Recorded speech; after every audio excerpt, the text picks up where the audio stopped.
Hey guys, welcome back to Clownfish TV. This is Neon. I am here with Geeky Sparkles. Hello. Hello. Sorry, Bish. I was looking at the cupcake and I got distracted by the pictures. Yeah, Cupcake gets a lot of Shiny. action. Yeah. Cupcake gets a lot of action in this movie. We're going to talk about Five Nights at Freddy's. We're going to talk about its second weekend. We're going to talk about why it's doing so good and how shocking it is that it's doing so well to a lot of people because it was also on Peacock. Yeah, I didn't know that. I didn't know it Yes. was on Peacock at the time. Well, I mean, our kids will still wanted to go to theater for it probably, but yeah. Yeah, so this is interesting because this is an excuse that like Disney gives, like our animated movies didn't do so good because it was in the theater and it was on streaming. It's like, no, if it meant a lot to people, they would go to the theater to go see it. And Freddy's has become an event movie for some people. How much would it have made if they didn't put it on Paramount Plus at the same time? Oh, I'm sure more. I'm sure it would have made a lot more because a lot of kids, it's easier just to keep the kids at home and watch at home than it is to drag them out to the movie theater. Because, I mean, well, on Paramount Plus, they run ads, though. That's true. They probably made more money that way. Who knows? So we'll talk about this because this is another, like Universal is on a winning streak. And we could talk briefly about Epic Universe and how that's looking. If they were smart, they'd do a Freddy's Land. That would make. Well, they're probably going to bring Freddy's to Halloween Horror Nights in Orlando next year, I'm guessing, because they had a little bit of it in California, Hollywood. So I would be very surprised they don't make it a feature next year at Halloween Horror Nights. So let's talk about this, a little bit of an update. Before we get into it any further, please subscribe for more pop culture news, views, and rants, guys. You get a woohoo if you do. Woohoo! Go out to shopclownfish.com, Shadowbinders Volume 3 hardcover graphic novel. This is the first new Shadowbinders content we put out in like 10 years. And books 1 and 2 are also still available in very limited quantities, but this campaign is not going to ship until summer of next year. So just be warned, but thank you so much for the support. Yes, thank you. On that deadline, Five Nights at Freddy's heads to rare day and date box office 111 million plus milestone this weekend. How Universal got fans in a frenzy. And again, that's with it being aired on Paramount Plus for people that subscribe, or at the same time. They said among the day and date theatrical releases, which played simultaneously on streaming services, Freddy's crosses the 100 million mark in 8 days, the second fastest type of dynamic release to do so after Black Widow, which did it in 6 days. Yeah, but Black Widow was only released on Disney Plus. Yeah, that's Wasn't it? I don't think it was in the theaters, was it? No, you had to buy it because it was during the pandemic. Yeah. So Universal's decision to go day and date didn't have to do with their lack of confidence in the brand, rather the opposite. It was a film armed with such a strong fandom, studio execs knew a day and date maneuver wouldn't damage the Pic's opening weekend box office. It had a fanship that wasn't going to be deterred by being at home, says one tracking source. So that's really interesting. Well, a lot of the fans, I mean, some of these like video games and stuff too. There are a lot of people that I don't think like to go out like too much. Like they're not. I'm not saying that they're weird, but they just don't like. They don't like going to the theaters and crowded places and things like that. And this way, you're reaching them as well. So they said there's a rabid core fan base with this franchise. You have no idea. It's funny about this too. And it's just one of the rare ones, this recent IP that a generation feels ownership of. It's funny because all this talk of you see on Twitter, like, oh my God, the alt-right Nazis and the Republicans and all the conservatives, we hate them all. We hate them all. That's a millennial thing because this is definitely a Gen Z thing.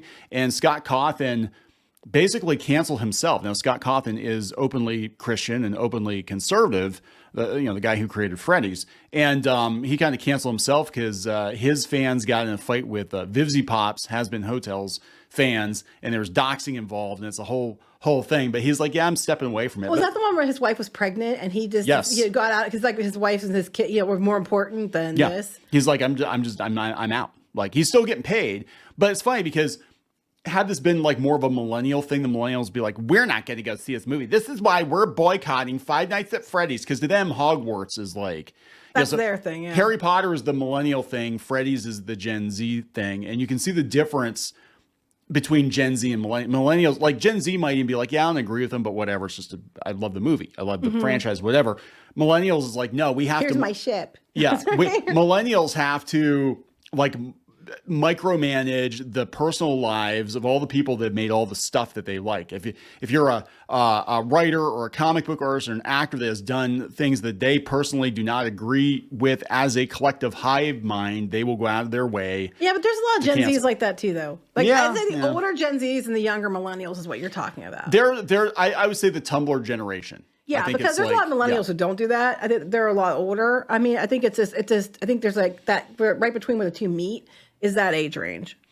But they said that Universal went for the jugular in the marketing, making a straight line their commitment to the IP's millennial film. It's not millennial. No, they actually talk about how it's Gen Z. It's It more is Gen Gen Z. Z. It is It's more not Gen Z. millennial. No, millennials are too old for Freddy's. I'd say, yeah, it's Gen Z for sure. God, I think you get to a But certain they age. try to blame everything on the millennials all the time. It wasn't at the theater. It was Gen Z. There were Gen Z at the theater and their parents, a lot of times. Yeah. In addition to material specific to the movie's release, there are music videos, gameplay videos across YouTube. There's made lots and lots of money. And look, Freddy's is, I don't think people that are offline realize how big Freddy's is online. It's huge. It made several YouTubers careers. Yeah, I think it went away for a while. I don't think it was as popular for a little while, but it's definitely back. Yeah. So it's, it's pretty astounding that, because I knew the movie was going to do good. I didn't know how good it was going to do. And especially when you factor in that you could watch it at home, it's pretty amazing. Mm-hmm. So here's why they're saying it was so successful. We'll do this here real quick. This is breaking it down, IndieWire. Gen Z breaks it down. Why is it so popular? Or why did it do so well? The viral community can make for a massive built-in audience. Yeah, I agree. That is true, because they talk about all the Let's Play videos over the years, and they've got TikTok and all that. Gaming IP will consistently surprise you. Yes, we've seen this if the movies are done correctly. Yeah, that's also true. This group, if you don't do it right, they'll tell you. They will absolutely tell you. And I think they got it right. I mean, they deviated from the games and the books a little bit, but mostly they got it right.